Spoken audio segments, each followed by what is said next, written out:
ان سورة من القرآن ما هي الا 30 آیه.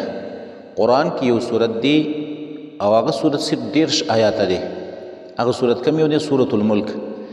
دا سورة الملک چې څوک د وده کېدو په ټیم کې ماخوستن په اوداسه باندې او دا سورت ولولي او بیا وده شي نو څلور انعامات به دې ویونکي ته میلاویږي د دې سورت په برکت باندې.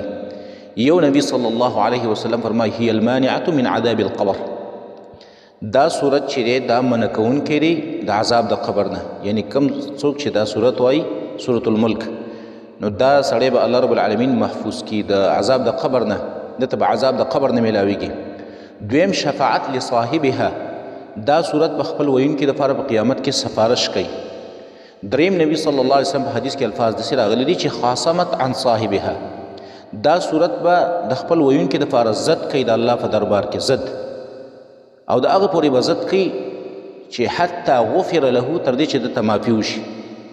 الله رب العالمین ته به یا الله دا زما ویونکی معاف کړه، یا الله معاف کړه، یا الله معاف کړه، تر دې پورې چې الله رب العالمین به معاف کړي. دا صورت به ضد کوي.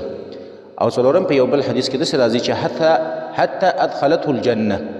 د هغه پورې به دا صورت د خپل ویونکي دپاره ضد کوي د الله سره تر څو پورې چې دا بندې جنت ته داخل کلی نه وي، دا خپل ویونکی جنت ته داخل کلی نه وي. نو څلور انعامات په دې صورت باندې موږ تاسو ته میلاو شو. یو دا چې موږ ته به عذاب د قبر نه میلاویږي.